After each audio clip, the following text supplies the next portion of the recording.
Se liga nessa. Quanto mais 2024 se aproxima, mais os cenários eleitorais e os nomes começam a ser discutidos aqui em Ribeirão Preto. E é exatamente isso que a gente pretende fazer um pouquinho agora. O problema é que muitas vezes essas análises acabam ficando só em torno dos nomes e dos partidos, né? E não se aprofundam muito na questão da conjuntura política. Vamos tentar fazer as duas coisas. De maneira geral, o panorama político de 2024 vai ser uma continuidade do que foi em 2022, claro que com as especificidades de cada município. Há claramente uma batalha em curso. De um lado, nós temos um campo democrático popular que foi alicerçado nas eleições de 2022 em torno do presidente Lula. Uma aliança ampla de esquerda, centro-esquerda e uma centro-direita. Esse campo ainda é um campo heterogêneo, um tanto quanto confuso politicamente, sem um programa claro, mas foi o campo que levou à vitória sobre o bolsonarismo em 2022. Do outro lado, nós temos o bolsonarismo, na verdade um agro-bolsonarismo, em aliança com o neoliberalismo violento que ainda controla muitos espaços de poder no nosso país. Esse foi o embate das eleições de 2022, vai ser o embate das eleições de 2026 e do recheio, que são as eleições de 2024. O desafio é fazer com que essa batalha política, né, essa forma de enxergar como a política está sendo desenvolvida hoje, chegue aos olhos e à consciência da classe trabalhadora, das pessoas. Isso é um desafio claro de comunicação. Tornar em linguagem fácil para que as pessoas entendam quais são os dois blocos políticos que estão em disputa agora e o que a vida deles, o direito deles, tem a ver com isso.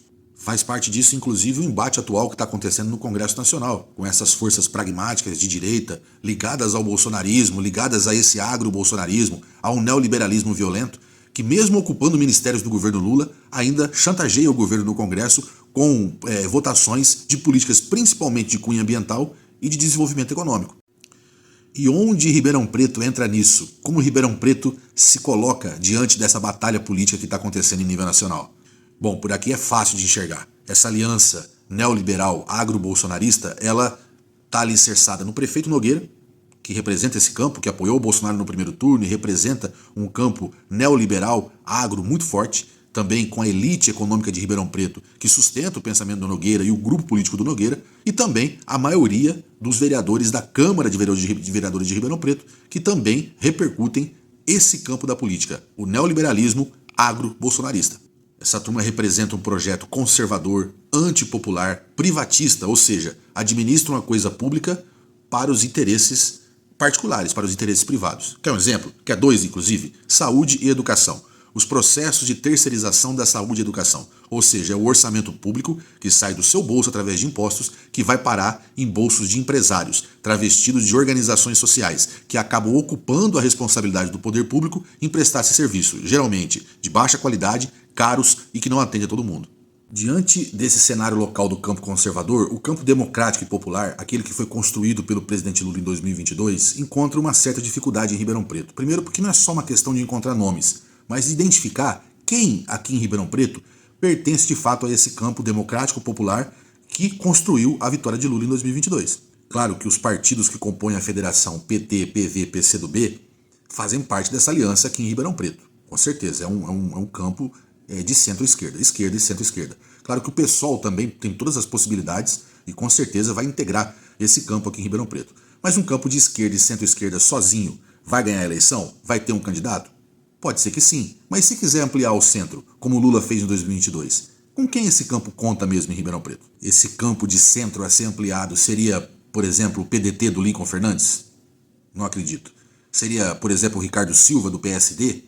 Bom, o Ricardo Silva tem articulação no governo Lula, porque o PSD compõe a aliança do governo Lula, mas também tem aliança com o Tarcísio em São Paulo, que é um amuleto importante do campo conservador. Então precisa ver o que o Ricardo Silva vai querer, se for candidato no caso, né? Se quer representar um centro que compõe a articulação do governo Lula, se quer representar um centro que compõe a articulação do bolsonarismo, ou se quer ficar neutro. Esse centro seria, por exemplo, um nome como a Sueli Vilela, que saiu candidata a prefeito em 2020? Bom, é um ponto de interrogação.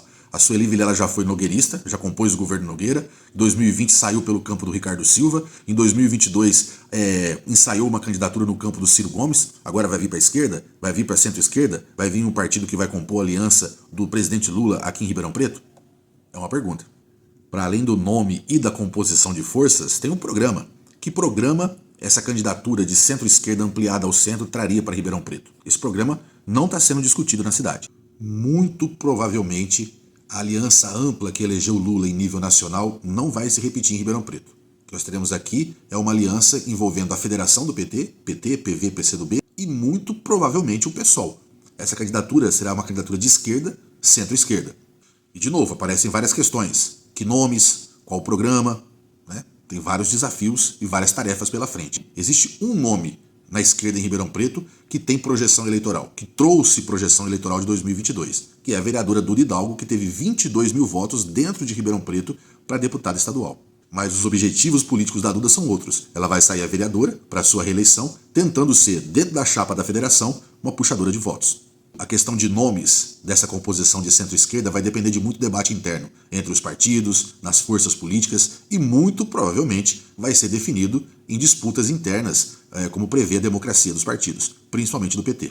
E aí fica a questão do programa, né? O programa que essa frente, né, que essa composição de esquerda e centro-esquerda apresentará para Ribeirão Preto. Certamente é um programa que tem que ser debatido com os movimentos sociais, nos bairros, com a população de Ribeirão Preto. Fato é que o campo neoliberal, agro-bolsonarista, liderado pelo governo Nogueira, pela elite ribeirão-pretana, né, detentora do capital, e pela maioria dos vereadores hoje na Câmara, é favorito para 2024.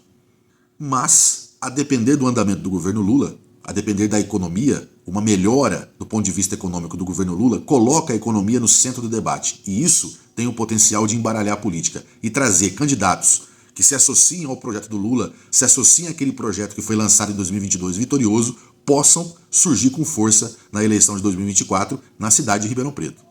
E o bolsonarismo local já percebeu isso, tanto é que tenta desesperadamente evitar a pauta econômica e tentar trazer para o debate ou requentar para o debate a narrativa anticorrupção de 2018. Eu vejo a coisa hoje mais ou menos assim. Um candidato apoiado pelo Nogueira, pela elite econômica de Ribeirão Preto e pelo neoliberalismo associado ao agro-bolsonarismo como favorito na eleição de 2024.